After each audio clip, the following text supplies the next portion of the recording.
Awesome, Bev. Let's go ahead and get started. We have a little over 100 people in the live session with us today. And so I wanted to kick things off by just welcoming everybody. My name is Will. I lead the partners program at Instrumentl, of which Bev is one of our partners. And this is the first of our webinar series for 2021. And we're really excited that you're here with us today because it kicks off a partner webinar series in which we're working with collaborations of community partners like Dr. Bev to provide free educational workshops that help solve problems that grant professionals are facing. So our big goal is to tackle a problem that grant professionals often have to solve while also sharing about different ways that our platform Instrumentl can help grant writers win more grants.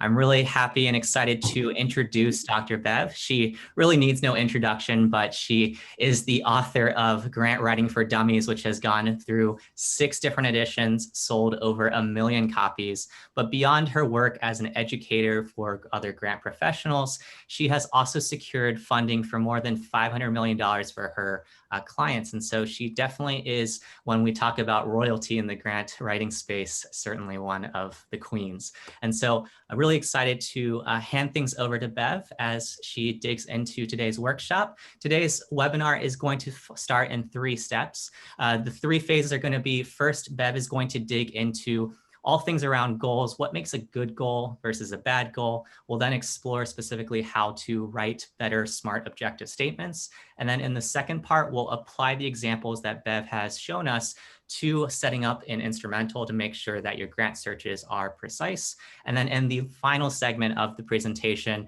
Bev will share more about her experiences with us, as well as I'll share some other things around Instrumentl. And then we'll finally wrap things up in the final segment for some questions and answers. And we have some surprises for those of you that stick with us until the end that we're excited to share at the very end. So other than that, Bev, feel free to take it from here.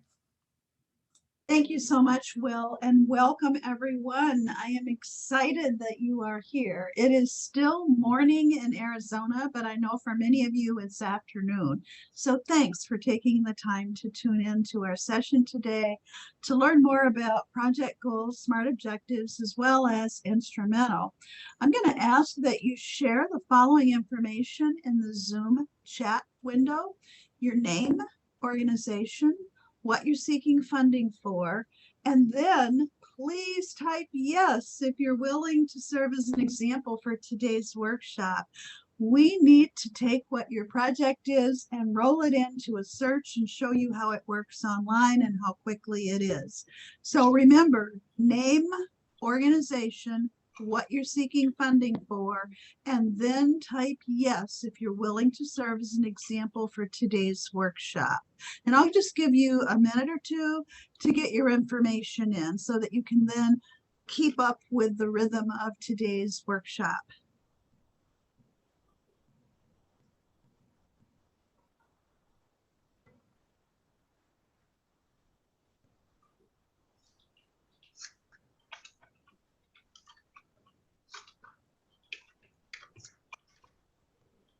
Don't forget to type yes if you're willing to be an example.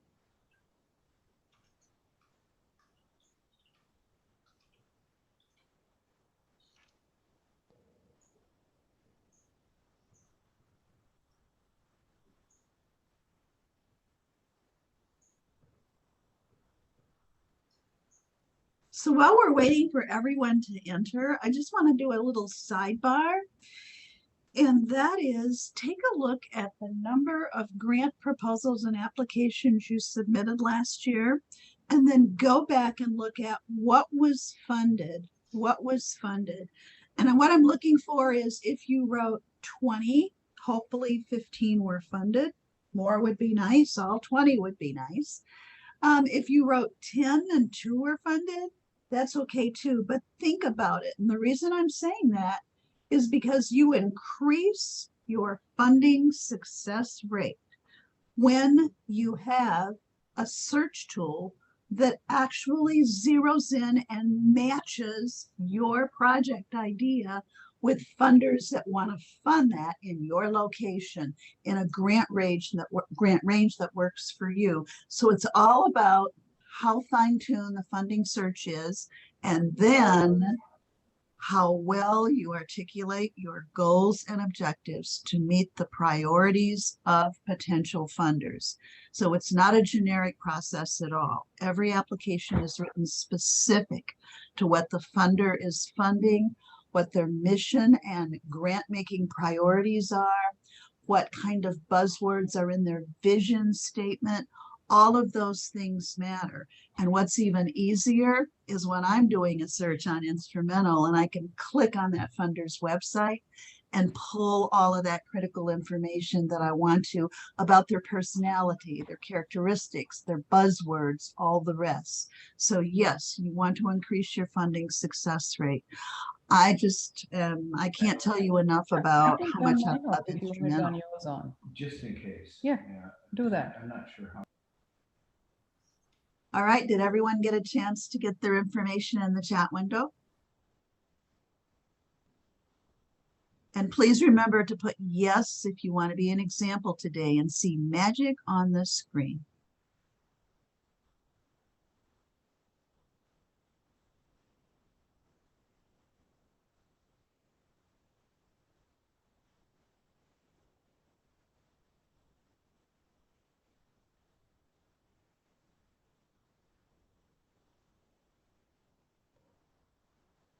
Okay, Will, can we go to the next slide? Thanks. So first we're going to talk about creating futuristic, non-measurable goals. Now, before we go on, you know that there are two types of goals. And I'm going to talk about both of those today and how to spin the language. But we're going to start out with non-measurable, traditional goals. So Will, can you go to the next slide? Thank you. So what is the definition of a goal? Well, it's a visionary statement. When I say visionary, the goal, when it's being read in your grant applications and requests, the funding decision maker should begin to see what it is you're trying to achieve just by the way you write your goal. It tells the funder what you hope to accomplish with grant monies, and goals not just can start, I'm going to emphasize this, goals must start with following terms or terms like this. And these are all verbs: provide, develop, educate, create, empower, prevent. Goals may not contain measurable terms like increase, decrease, improve, build, reduce, and so forth. And goals should not contain numbers like hire 10 staff. That is an activity. That is not a goal. So I am a stickler for starting out goal language with a verb, not a gerund, which is a verb with an ing on the end, or not a past tense verb: provided, developed, educated, created, empowered, prevented. No, it's straight on. It's an action. It rises in the vision of the funding decision maker when you use a verb. And please don't type this: the goal is to. You just kill the momentum of your goal. Or don't start a goal with to, T-O. That also takes it from the magic carpet level all the way down to grounding it, where it's boring and flat and it's not really interesting. Okay, so now let's take a look at something else about goals. So this is an incorrectly written goal. Right, error, oops. Okay, you don't want to do this. Increase, it's a measurement, can't work. The number of elderly residents receiving hot meal delivery services in Merced County. We always want to anchor it with the geographic of where it's going to happen. The name of the city, township, village, community, and then the county that the community is located in is in parentheses, followed by the state, and then of course 500 more per month. That would not be in a goal. So increase and numbers do not belong in your goals. Just stop those bad habits. So this is an example of a goal for the project, and it's correctly written. Provide elderly residents of Merced County, California, with hot meal delivery services. Now you notice there's a period after services. You don't go into a never-ending statement by saying, by creating a mobile hot meal delivery transportation services. That's all saved for the SMART objective. We want to make it short, to the point, imaginative thinking. Remember, if I'm the funder and I read that, it's like, what are these people going to do with my money? Oh, they're going to provide elderly residents of Merced and Merced County, California, with hot meal delivery services. Great. This is something we fund. This is our geographic target area. Yes, we want to keep it short. We want our goal to answer who, elderly residents, where, Merced County, California. What? We're going to give them hot meal delivery services. That's how you determine how to succinctly write a goal that becomes an award-winning goal that helps your project get funded.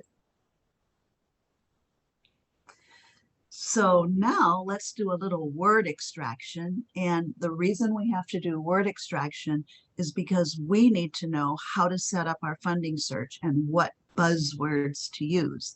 So here, provide elderly, clue, funding for the elderly. Residents of Merced County, California, the location with what? Hot meal. And what's another name for hot meal? Food. We know that most elderly residents in this particular zip code, because we've done our homework and the statement of need, and we have all the demographics, they also are low income. And we want to also look for funding that will support food distribution. And another term for the elderly, because I'm one now, is senior citizens. Senior citizens. So all these ideas come into our mind as we begin to actually set up our search. So I hope you've heard of SMART objectives, because SMART objectives are unique. They are truly the best thing I've ever seen. And when they first came out, I didn't like them because I didn't know how to write them. And I was still writing those old-fashioned, boring, flat, stale objectives, calling them measurable objectives when they really weren't all that measurable. But when SMART came out, specific, measurable, attainable, realistic, and time-bound, it was great. Why? Where did SMART come from? Where was it born? It was born in the healthcare sector.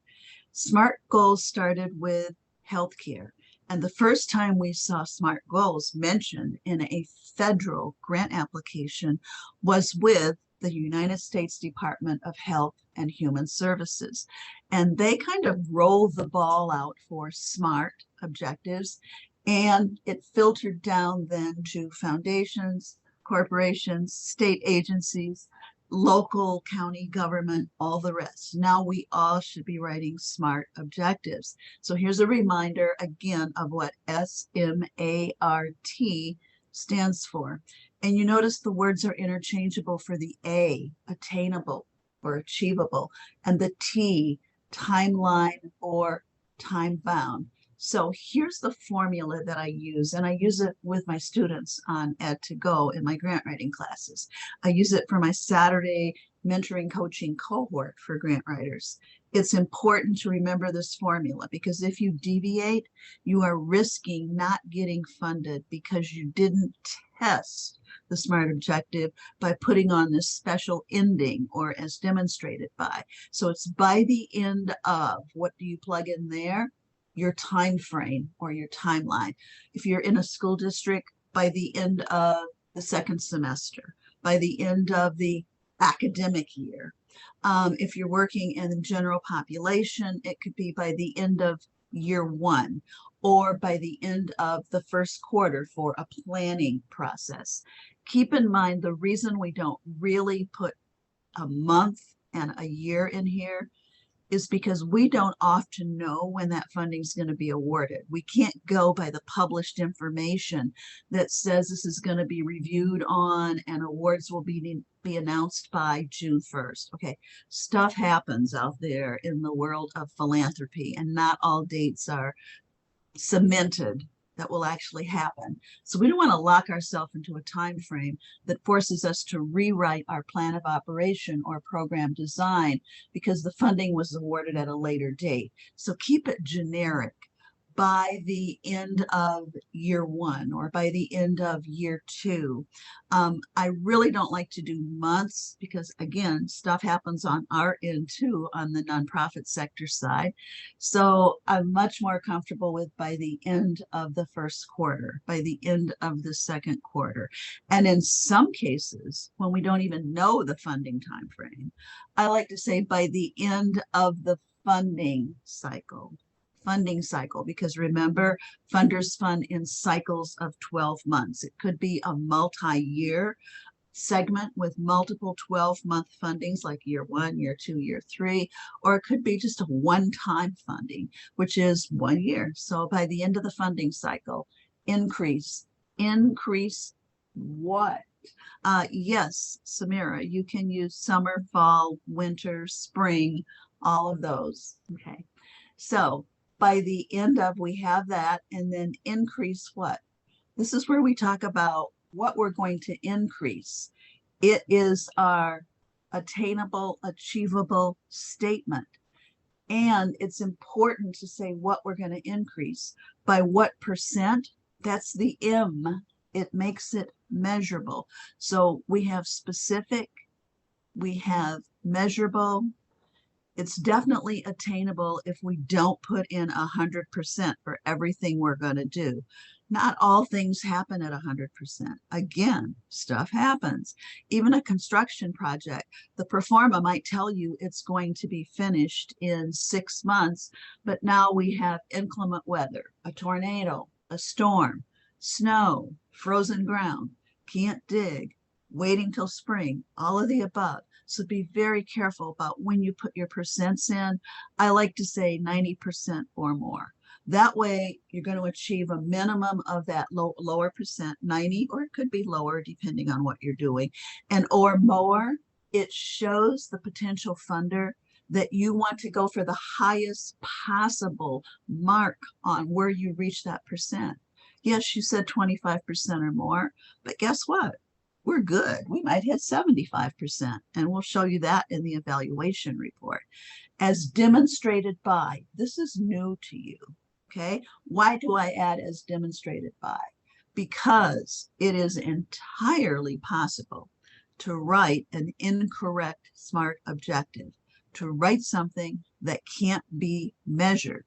And we don't want to find that out after we've written our entire implementation plan, inserted our best practices, we have our timeline done, all of the rest, it is like perfect. And then we get back to the evaluation plan and we say, how are we going to collect data on this? How are we going to demonstrate that we really achieve this percent? It's impossible to do it on this size population. Now we have to change everything. Okay, don't let that happen to you. Instead, build in as demonstrated by, and then we can say the number of this, the number of that, the number of this, pre and post survey comparisons, baseline statistical comparisons from year 1 to year 2. We've got it built in. It's in our mind. Wow, this is measurable. We can do it. You know right away that when you get back to the evaluation plan, you've already set it up. All you have to do is go back and look at your SMART objective. What came after as demonstrated by? What are you measuring? How are you going to measure it? Is it qualitative? Is it quantitative? Are we counting people and competencies achieved? Or are we looking at the quality of the program through a pre and post survey, a focus group, a one-on-one interview with a participant? So it just gives us all these ideas to write better evaluation plans. And don't we need all of the points peer review and everything else on every one of these sections. So build it up for success. Do it right the first time. So here's an example of an incorrectly written SMART objective. And yes, this is right. We cover our mouths with, I've probably written that. Increase hot meal deliveries by 100%. What's missing here? By when? Where's the time bound? For whom? Who's going to get the hot meal deliveries? CEOs and executives, or people who are low income, in need, and elderly? And then 100%. What kind of a signal does that send to the funder? It says, we're not doing this now. I don't like that kind of a signal. We're not doing this now, because it also may say what? And we have no experience since we've never done it. Do you really want to plant that idea in the minds of a potential funder? Keep those percentages below 100%. Act like you have some achievement to achieve and to take a step toward. Definitely don't set this up for, oh, I'm the decision maker, and gee, this is horrible. This is not a SMART objective.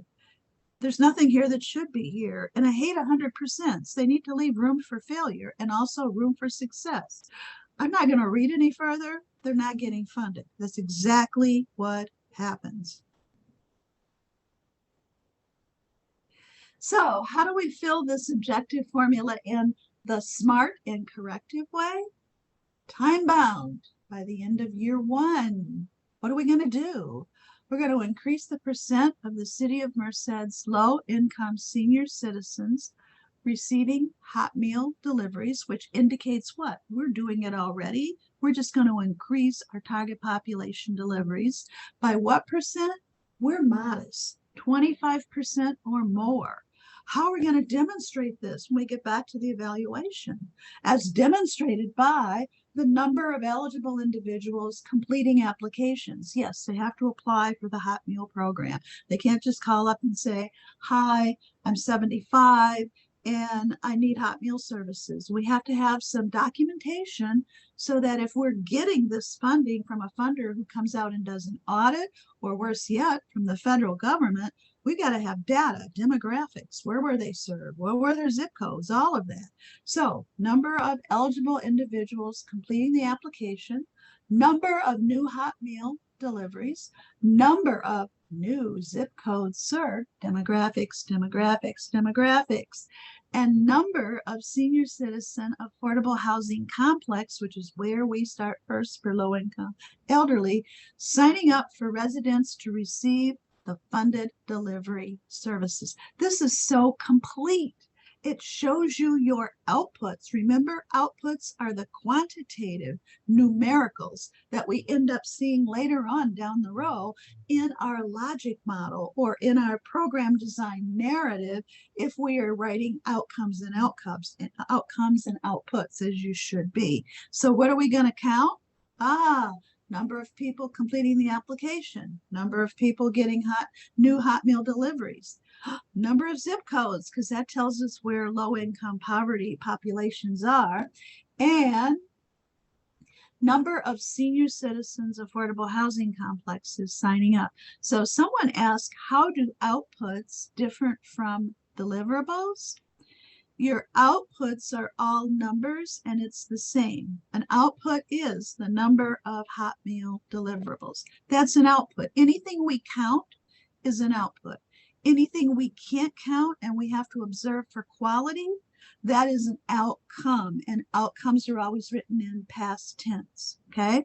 So let me just give you a really quick example here of our output when we list these separately. Instead of saying number of, I use the pound sign of new hot meal deliveries, pound sign of new zip codes. And if you have a character limitation, you can also just take the number word in here and change that to a pound sign, literally, okay? If you are working with an online application and you have character, space, word limitations, just shorten this. Number of eligible individuals completing applications, receiving hot meal deliveries, located in new zip codes, and residing in affordable housing complexes. So yes, you can shorten this any way possible. Use your imagination. As long as you have the content here, you have it. So what are the outcomes for this? Because remember, outputs are numerical. Outcomes would be increased number of low-income senior citizens served, increased number of low-income senior citizens receiving nutritious, balanced, hot meals once per day. Okay, so easy to take that and convert an output into an outcome and then write our outcomes. Okay. So let's bring our work into Instrumentl, and Will is going to take over. Awesome. Thanks, Bev. So in this segment, what I want to show is how we can take some of the goal statements that Bev went over, as well as the objective statements, to extract some of the keywords of how we might set these up in Instrumentl. Or if you're using a Google search, this also is the sort of approach that you can take when you're thinking about the sorts of keywords that you want to look for grant opportunities. The first thing that we want to do is we want to think about what our goal was and think about the affected populations in terms of who, the what, and the where. And so if you recall the slide that Bev went over, we went over how we wanted to provide elderly residents of Merced County, California, with hot meal delivery services. There's really a few keywords that Bev highlighted for us around food, low income, food distribution, and senior citizens. And so when I pull in my Instrumentl account on this screen, all I need to do is set up a new project by opening up the new project button on the left-hand side and then selecting my user. And then we can call this Bev's Merced project and then select nonprofit. And then as we go into the location, this is where we're going to be able to start to isolate for the sorts of searches that we want to have Instrumentl do for us. As a reminder, if you're not familiar with Instrumentl, we provide grant prospecting, tracking, and management all in one place. And so this concept of projects is like a workplace in which we are saving a grant search for you so that every single week you get an email sent to your inbox of any active opportunity that your organization can apply to. So what I'm going to do is I'm going to go in and select my project takes place in the US, and then I'm selecting the specific county of Merced County in California. And the reason why we do this is because Instrumentl has a unique matching algorithm that essentially will prioritize the inputs that you put in on this project detail screen. So it's really important if you have an Instrumentl account and you haven't set a more precise location to definitely do this, because it will cater your results differently than if you just keep it broadly to a national scope in the United States. Always be as specific as possible, similar to what Bev's gone over in the goals and the objectives that we just went over. As we go into the fields of work, we're going to think about some of those keywords. Again, as a reminder, they were food, low income, food distribution, and senior citizens. So when I go into the search bar here, I'm going to feed that information into Instrumentl. I'm going to search for the word food, and I might select things like food access and hunger, food delivery and distribution services, and food safety. I might also select food security in my initial search. And then from there, I might also look for something around low income. So from here, it's really a matter of playing around with the queries and thinking about what you might find. You'll notice when I put in low income that nothing is actually coming up here. But if I put in income, that also isn't coming up with anything. But then maybe, just maybe, if I look up something like economic, so economic does come up with something. And so you can see how when we started with low income, we kind of think about derivative synonyms to that sort of thing. And then we can find other fields of work that we can add into our search. So here I'll add something like economic rights and justice. If, for example, we wanted to look up the word senior, maybe we can find something, and we do. We find senior services. So now if we think about just where we're at right now, we have covered some of those key extracted grant keywords that Bev covered in her slide around the goals. And we've done it all within the last minute or so. But aside from that, the other tip that I give you from the Instrumentl team for anybody that's been using us for a longer period of time is look at what category, what overall header most of the keywords that you are finding in Instrumentl fall under. If you'll recall, when I searched for food, it was falling under community and human services. So what I always recommend people to do is to expand out this entire window. And then I want you to scroll through and I want you to see if there's anything relevant to your program. The reason why is because almost always you will be able to find another 1 to 3 fields of work that will further refine the specificity of your project.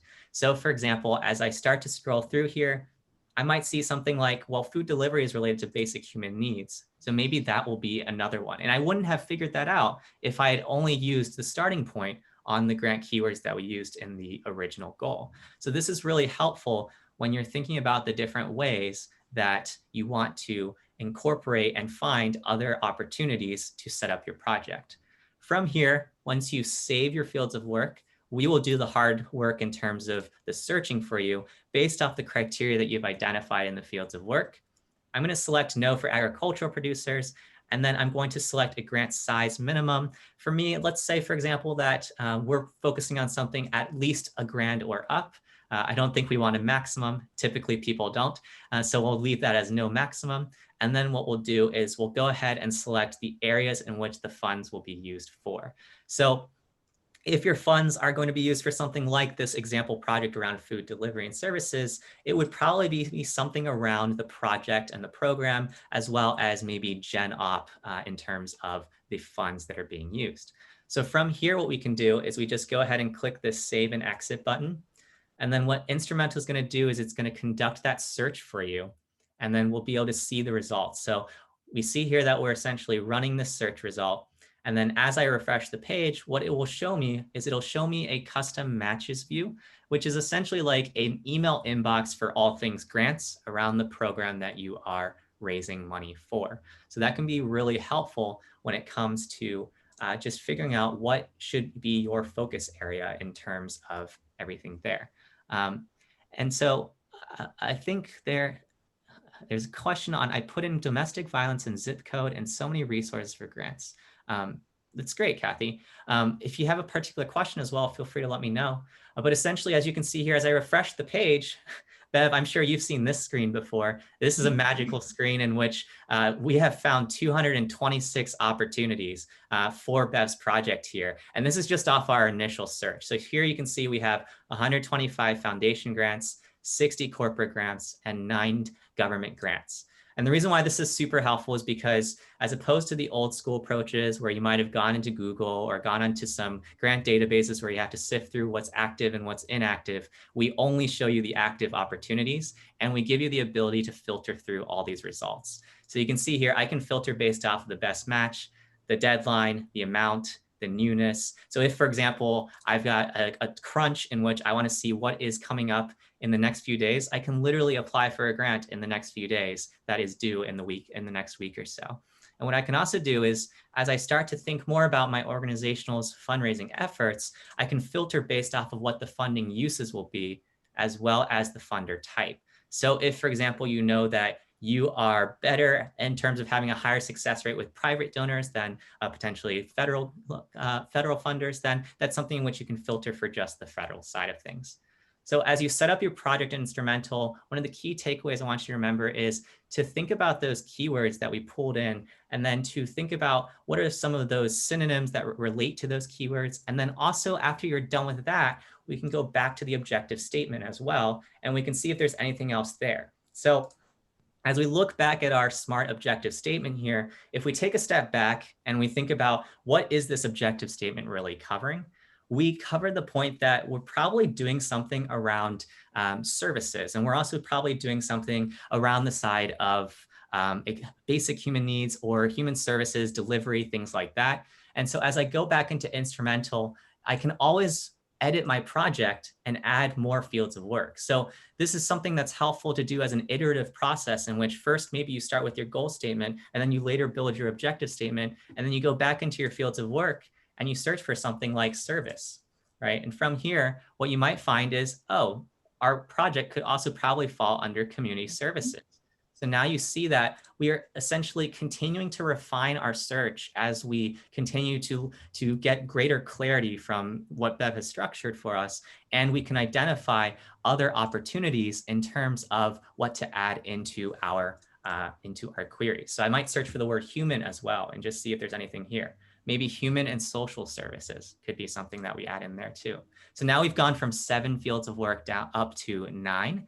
And from here, if I update this and I save and exit, I don't recall the exact number. I think we were at around 226 or so. So we essentially give it a second, and then when we refresh the page, we should see an update as well in terms of the grants there.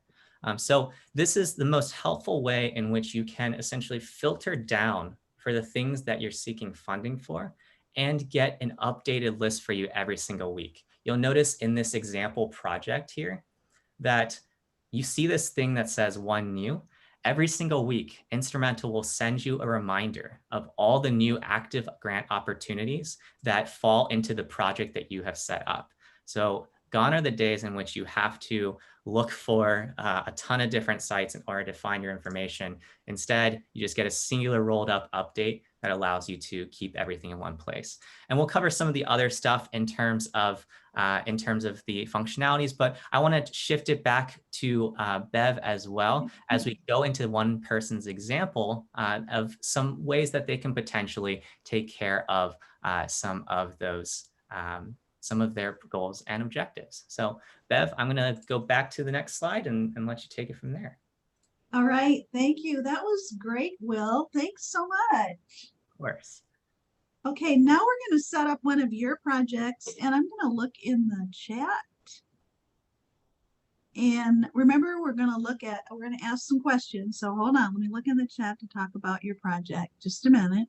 Let's see who put something in here that looks really good to do. All right, Malik Wiles from Momentum Youth Sports Training in California.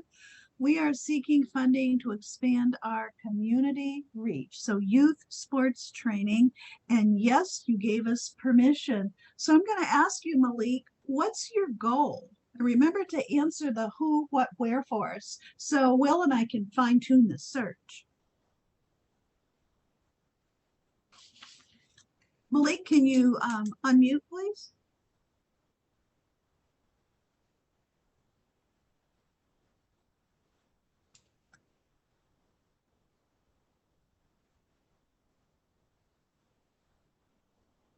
Will, can you see if Malik is unmuted? He's still in the room and I've asked him to unmute, but I think he might still be getting to it right now.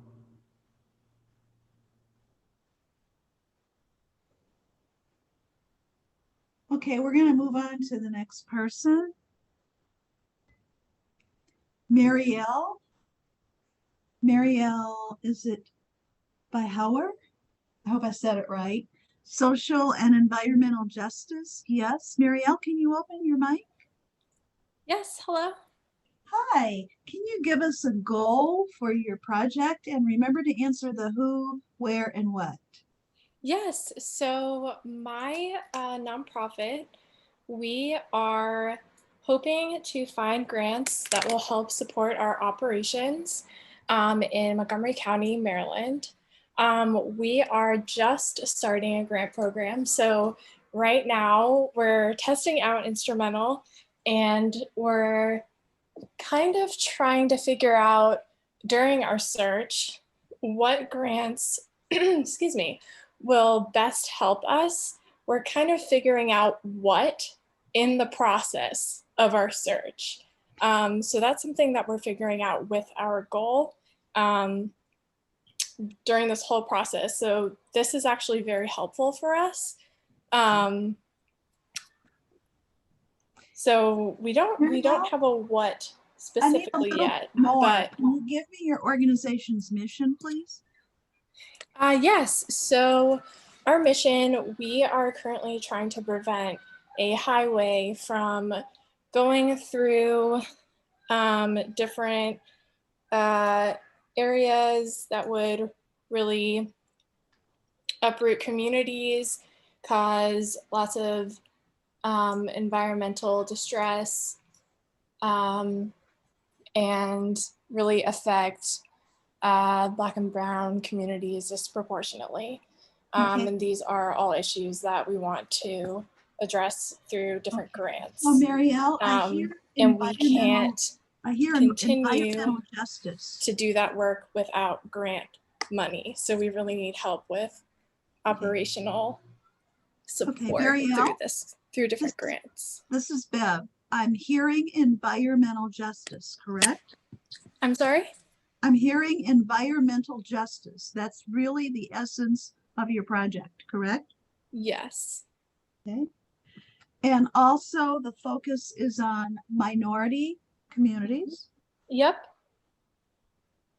And you're based in Montgomery County, Maryland. Yes.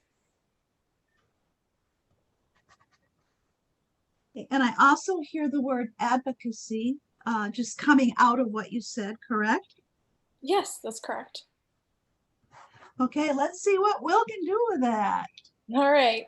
Awesome. So I was just listening in as well, and I selected environment, environmental conservation, environmental justice, and advocacy. What are some other ones that you'd throw in there again, Bev? I also put in minority. I also think there was something around underserved populations as well, or something along those lines. Yes, let's do underserved populations.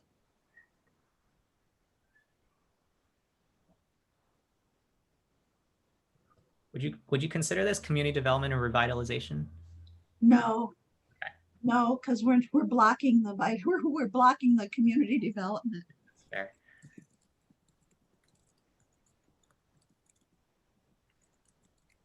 Cool. I selected minority services as well.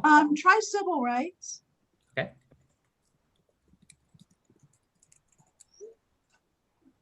Great. Awesome. I also think we should just go through the environment section because there might be some negative phrases there. I agree. Let me know if you see anything interesting as I also work through this.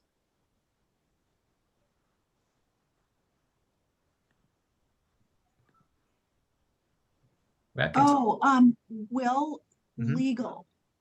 There's a lot of legal expenses related to an initiative like this. Sure. You can look at that right after this. I don't see anything yet here that we didn't already pick up. Okay. Yes, legal services. Okay. Yay. All right. So we were in Montgomery. Oh, well, one more, community preservation. Okay. Do we see anything close to that? How about public safety? Sure. Great. And I think you mentioned Montgomery County, correct? Yes, Maryland. Yeah, that's right. Maryland. In Maryland, yeah. Also, highway pollution, hurting minorities. I don't know if there's anything in there. Yep, we just picked up environmental contamination and pollution. Yep. All right, so these are 8 fields. That should give us a good starting ground. Is there a minimum grant that we look for? So we were starting with 1,000 and our max was 20K. That's what we were doing because we're just starting out and that seemed reasonable to us. Got it. What I'd recommend is when you first set up your project, go with the no max just to see what comes out. And then you can always refine the search afterwards as well. Okay. And then in terms of your selection criteria, did you have program and gen op selected? Yes, we did. And we also had education. Awesome. Yes. Cool.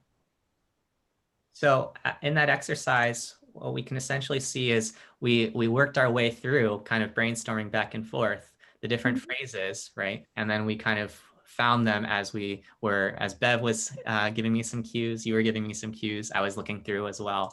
And so the big thing though was taking a step back and zooming into the areas that most of the fields of work we were finding were falling into, which they fell into community, community, and then as well as the environmental section as well. So you can see here that we essentially have updated this project. We see these matches here, and then essentially we can start to work our way through this. And I always recommend you start with the best match one because that will show you why it is getting matched in Instrumentl as well. So here you can see for this Overbrook Foundation grant, it's an exact match on environmental conservation as well as environmental justice and advocacy.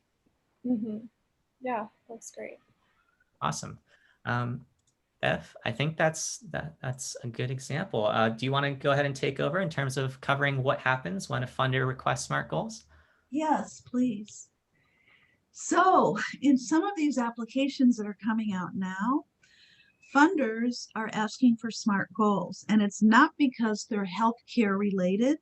It's because they don't know and they don't understand that these SMART goals they're asking for really should be SMART objectives. So all we do is reverse the formula. And that means you label what would have been your SMART objectives, you label it as a SMART goal, and it gets listed first. And then what is your objective? It can't be SMART because you can't just duplicate what you wrote for the goal. So your objective is now going to go back to the standardized goal language, which is sad and pitiful, but we want to get funded, so we have to follow the directions, even if they are misleading. But I want to let you know that when I'm working on a project for a client and I find that a foundation or corporate grant maker has switched the language and they're asking for a SMART goal and measurable objectives, I reach out by email, telephone, and I also look at the website to hunt down who the staff people are. And then I go to LinkedIn and connect with those people. And then I reach out and say, hey, let me send you a PowerPoint presentation on SMART objectives and goals, because the way you've worded this, it's going to be difficult for anyone who knows the difference to be able to write an answer that gives them any kind of bonus points on your review process, because what you published is confusing and incorrect in the grants industry unless you're in healthcare, and you're not. So I'm just very specific, and believe it or not, I get communication back and it's like, Bev, can you give us the wording to correct this? You know, we will change this and get this up on our website right away. So yes, you have to say, you know, this is not the right way. You want to, you know, you're confusing potential grant seekers that likely would have a chance to win, but now they're not going to know what to do. So this is just a click cue, reverse the formula when it is, you know, specifically instructed, write your SMART goals. And yes, it pains me and it will pain you to do everything their way, not necessarily the correct way. So I just want to let you know, I've been in this business as a grant writer, a trainer, an author for 43 years. And I've always gone along with one or two particular grant research databases. And then as business picked up, it was like I needed 4 or 5 databases, one for federal, one for state agency, one for foundation and corporate, and then I had to go to Google to look for everything else. What did that take me? Anywhere from 4 to 6 weeks, working a couple of hours a day. When I stumbled on Instrumentl, I could not believe how fast, after I put in my project and all the keywords and the geographic information, how fast the return was. And it literally took me from a 4 to 6 week turnaround on doing a grant research report for a new client looking at potential funders to have this instantly, literally, right in front of me on the screen materialize. And then I just go through, look at it, look at the 990. By the way, I love the fact that the 990 link is right there with the description. I can look at it within the funder's profile. And I can just scroll down. I can get contact information if it was missing, even if I have to go to like a fiscal agent or a trustee who's listed on the 990, they will tell me how to reach someone directly at the funder so that you don't have to hunt around all over and have multiple types of researches. So I went from spending on average $3,000 a year to spending the low cost of Instrumentl's subscription plan on a monthly basis. And the turnaround was instant.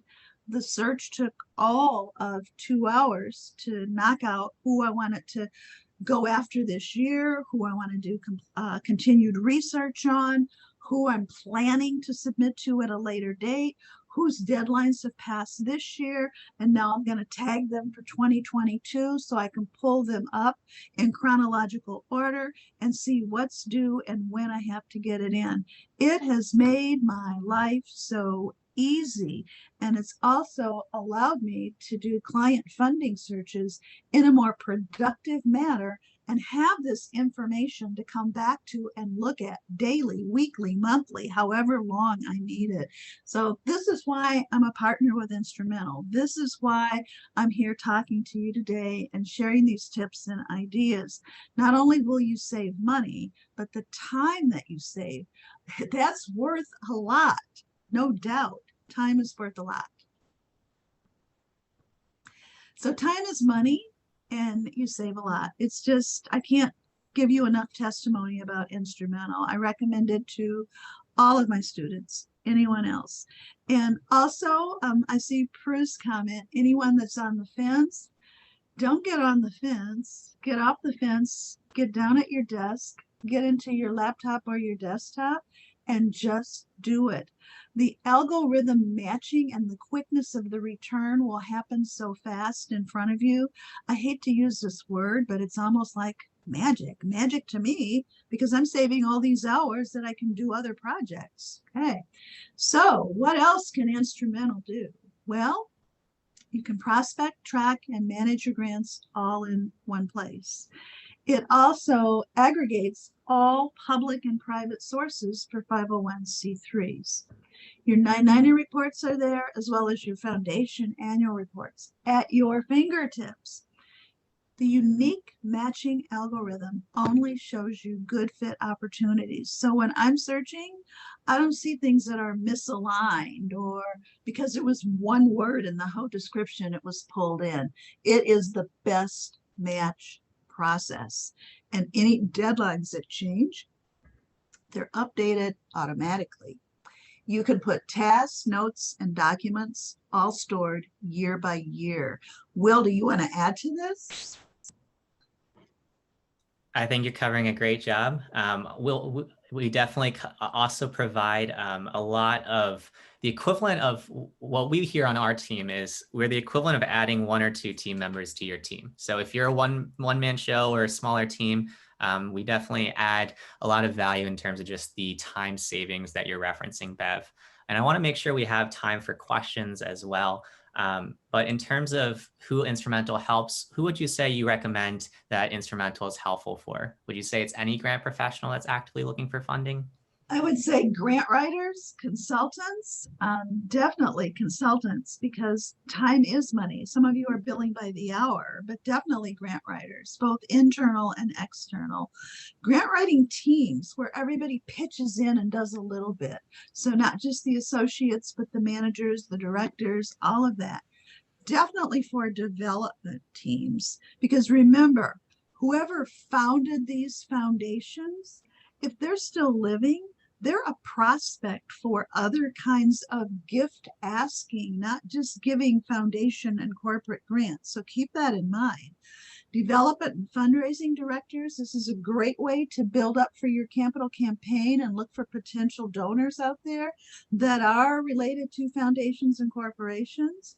Executive directors, a lot of you are wearing multiple hats. You're looking for grants, you're managing staff, you're serving clients at the front line doing direct services. You're also answering to the board and trying to be a responsible ED. Instrumentl will give you the time you need to multitask and still be successful. Any nonprofit looking to scale their grant strategy, this is so important. And the other thing that I add is we are adding a ton of functionality to make sure that we are the institutional fundraising platform. I was previewing while you were speaking on just the ability to look up previous grant recipients and their past funding history. That way you can identify some other shortlist candidates beyond the matching algorithm. We also are adding 50 to 100 new grants every single week, and we're releasing some new updates to prospecting in terms of our flow as well. Bev, I want to make sure that you can go over some of the key learning takeaways, and also so we can announce our little a special surprise for live attendees that that attended today, and then we can open up for questions as well. All right. Today, we spent some time together. Thank you for taking time out to spend with Will and myself. You learned about decreasing your time on task for grant research, increasing the accuracy of your keyword search terms for fine-tuning grant funding research results, and finally, understanding how your keywords interact with Instrumentl. So think about your project, think about your goals, your objectives, and just start to make a list of all these keywords and start typing them in. It will happen right in front of your eyes. It will save so much time, and it's so accurate. If you want to follow up with me, this is my contact. Please feel free to email me or reach out to me on LinkedIn. That's great too. And then I have a link to help save you $50 if you decide to start your trial. And these will also be shared in the slides after this presentation in about 15 minutes or so. For next steps, there's really 3 next steps. If you don't already have an Instrumentl account, you can use Bev's link to save $50 off your first month. If you signed up without Bev's link, but you attended today's workshop and you are still in the trial process, you can use Bev's code, which is Grant Writing for Dummies 50. That will also save you $50 off the first month. And also make sure you submit your feedback form for today's workshop. And the reason why is because we actually have one more thing for you today, Bev. If you want to share more about it and go ahead and tell about the grand prize for today. This is the grand prize, and it is an HP Chromebook. It does everything. It's touch screen. I love it. I've actually opened one up that I have here in the office. It's my secondary computer, but I love it. It does everything. Literally, I just can't tell you. It's better than my Aces that I'm using right now. And it also has fingerprint identification, which is awesome. So you will be getting this, and I think I can get the screen to light up. Maybe, yeah. So you can see that it's working. I've got it all set up. I've got my programs on here. It's great. This is what's waiting you if you follow all of these steps. Yeah, so like Bev mentioned, for the grand prize of today's webinar, all you need to do is start your Instrumentl trial with Bev's link by the end of today, and then upgrade your account in the 14-day trial period. And if you use the link, you'll automatically save the $50. Otherwise, you can use Bev's code as well to enter for the grand prize. And then Instrumentl, we're aware that some of you guys are already customers as well. So we want to make sure that you are also a winner of odds in terms of an opportunity. And so we are also offering a 1-month subscription for one of the live attendees today. If you want to earn raffle tickets towards that, you can complete the webinar feedback form, which you will be receiving in about 10 minutes or so. And you can also tweet on Twitter or LinkedIn, sharing what you learned or liked from today's webinar. And make sure you tag both Dr. Bev as well as Instrumentl. We have the information that we'll share in the slides, and then make sure that those posts are public. That way that we can actually track it. We will then draw and announce winners in about 2 weeks and some change on the Friday of April 2nd.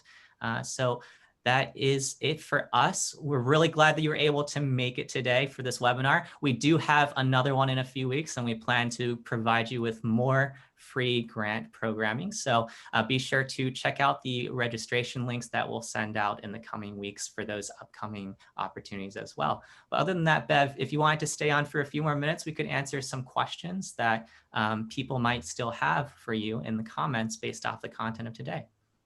I do. Thank you. Let me go down and see. Oh, somebody said, can you give me an example of reversing SMART goal language?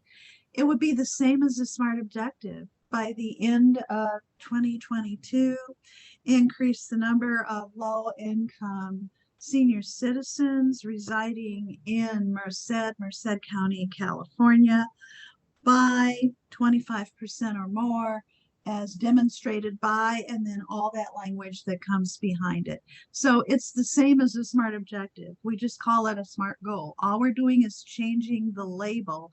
We're not really changing any of the wording that we would have had there had it been our SMART objective.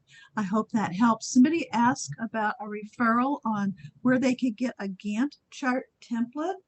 It's Microsoft. Go to the Microsoft.com website or type into Google simple Gantt chart. Microsoft has a free one for users of Microsoft products that you can download. I'm looking at it. It looks great. It's all ready to fill in. You just have to put in everything. The columns are there. The coloring's there. The start date, end date indicators are there. It makes life really easy for you. Let's see, is there an average, excuse me, is there an average grant winning percent that we should use as a benchmark? Well, there's pros and cons. You know, the grants industry and the Grant Professionals Association has been trying to get away from what we call win rates, but sometimes we need to have that in order to keep our jobs or in order to retain our clients. If you're new to grant writing, your win rate likely could be around 30%. If you're an employee and you report to an employer and you're constantly pulled away from your actual duties of grant research and grant writing, and you're in all these meetings and you're interrupted all day, you might hit 50%. If you're a grant writing consultant, you cannot stay in business if you're not hitting 90% or higher over the course of 1 year on things that you write that get funded. Because remember, your business as a consultant depends on the ability to win grant funding for your client. And if a potential client says to you, well, out of all the grant applications that you wrote for your clients last year, how many got funded? And you say 30%, well, that's not going to fly. You're not going to get that new client you were hoping for. So really strive hard. And here's the key or the secret to my success. First, I do a grant readiness assessment with clients who think they're ready to go for grants, because a lot of times if the client isn't ready and you write the proposal anyway, it's not going to get funded. It comes through as obvious. Next, make sure that the client or your employer has a good chance of winning. Do your homework. How many of these grant applications were funded in the last 5 years in your state, in your zip code, in your region, in your federal congressional district? Because money doesn't just keep coming to the same zip code, the same census tract over and over and over. It rotates so that it hits every location within the United States and its territories. And we know USAID money, which is federal, also goes out to other countries. So if we're international, we have to know how much USAID money actually came into the country, who it came to, and does it have a chance to come back? Okay. Let's see. What if a grant asks for multiple SMART objectives? Should they be more generic? No, they should not be more generic.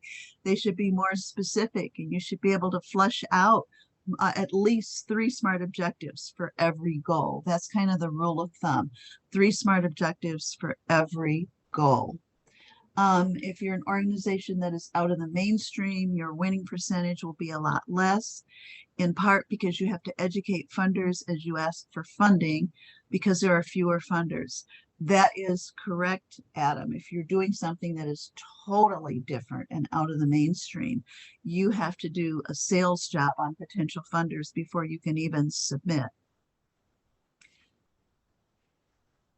How can you get feedback on why you didn't win the grant? Well, at the federal or other government grant making arena, you request under the Freedom of Information Act, and you have to cite the Freedom of Information Act when you type your email, that you'd like to see a copy of the grants. We actually are working on a webinar for that in the future. That you would like to get a copy of your organization's peer review feedback. Foundations and corporations are not bound to give you any information on why you weren't funded. But if you're lucky and they're local, you may be able to go in and sit down with a local foundation and say, look, We have been rejected 2 years in a row. We're perplexed. It takes a lot of time. We thought you understood us. We thought we had, the beginning of a relationship, but now we're not getting the money. So we really need to know, where are we falling off the cliff here? Is it our implementation? Is it our needs assessment? Is it our management plan? Is it our staffing profile? Is it the budget? Is it too much? Is it not detailed enough? Ask those specific questions. Will, are you seeing any questions that I missed? I believe Kathy has her hand raised. So I think that if we can have Kathy ask her question. Thank you. Good afternoon, Dr. Beverly Browning. This is in Hi, Houston, Kathy. Texas. Okay, so I'm going to write my success story. It's probably a little unique. I downloaded Instrumentl, and I looked up my zip code, and I saw a foundation that I actually volunteered with. So I never knew they had a foundation. So I literally went onto LinkedIn and I texted him and I said, hey, remember me, with a picture of us volunteering. And I said, I want Instrumentl that you guys have a foundation that you give grants. And I said, and I reminded him what I did. So 2 hours ago, I just did a Zoom call with some higher ups. And just say I'm very, very happy of that phone. I don't know what all's going to happen, but I did not know that they even had a foundation. So these are not low people. These are really high up. They're actually about to buy me a van. They also are connected with the vaccines, and they're going to order about 12,000 vaccines for Houston that we're going to give, all because I saw that on Instrumentl. And Dr. Bev, I always have a story, and I just don't understand. I just don't. So not just am I going to be writing grants, but that situation of me able to see that on Instrumentl, that they were there, and the connection, like I said, I can screenshot that text that I gave them to let them know that, hey, I saw them on Instrumentl and they had a foundation. So it is wonderful. They're all going to be donating to my 501. And we'll also have another meeting in about an hour, because one of them is local and one is in New York. And they want to do something in Haiti also, all within the free trial. So I guess I should sign up, huh? Yes, Kathy, you need to sign up, and thank you for that awesome testimony. I think we have to owe you like a big hand clap. I wish I had a hand clapping machine right now. That is awesome. Thank you, Kathy. Thank you, guys. Another question that came in: how do you approach foundation grants? By invite only? Someone on your board needs to know someone on the board of the foundation. If not, you don't have a door in. That's it. When they say that they don't accept unsolicited proposals, it's about the board knowing, your board, a board member, knowing a board member or trustee from the foundation and being able to open a door that normally would not open for you. Okay. Are you aware of a grant writer database? I need some assistance. There is a consultants directory on the Grant Professionals Association website, which is grantprofessionals.org. Grantprofessionals.org. Adam says he thought Instrumentl didn't list invite-only funders. Will? That's correct. I think that it's a little bit of a mix-up. So the invite only, I think they were asking you about just your overall approach, and I think Adam might be overlapping it with Instrumentl. So Instrumentl lists grants that are open for applications. We don't cover the ones that are invite only. Okay, which is great, because those are a lot of time-consuming follow-ups that usually don't result in a lot of productive feedback or return on investment. Okay, I think I've covered all the questions. Awesome, fantastic. Well, like I mentioned earlier, we are very happy to that you were able to join us today, and thank Bev. I've got a question though. Sure. Okay, this is Samira. Do you think that it's a good idea to screen clients to make sure that they're grant ready before taking them on? I just wanted to ask Dr. Bev that. Yes, because if you don't screen your client, you're not going to find out about the skeletons in the closet or the deficiencies in resources or staffing or anything else. And it's not so much just about screening the client, but sometimes it's because the board hasn't done anything. And many foundation funders want information on the board, on the governing board. Who are they? What's their gender? What's their ethnicity? What's their position on the board? What's their term of board volunteerism? What's their connection in the community?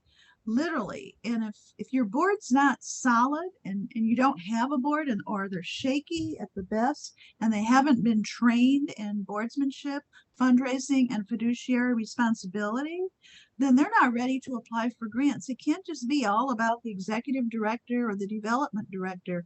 A bad board is a bad story, and they need board training. And one of the things that I offer smaller nonprofits is nonprofit board of directors boot camp training. It's a virtual training, but I'm not the only trainer. There are multiple people out there that do this kind of training. And I think it's important. No organization that's a 501c3 should be applying for grants without having a fully trained board, because the board is responsible for the bottom line. If that grant doesn't get managed well, it's the board that's going to be sued, not the nonprofit. And if the board doesn't have officers' liability insurance on them, then guess what will happen in court when the plaintiff wins the lawsuit? The board members will lose their personal assets. They will give up their vehicles, their homes, their furnishings, their money in the bank, and anything else they have in order to pay the debt for the nonprofit that was awarded in the judgment. So if the board's not trained, if the board's not even visible, then no, you can't do grant seeking.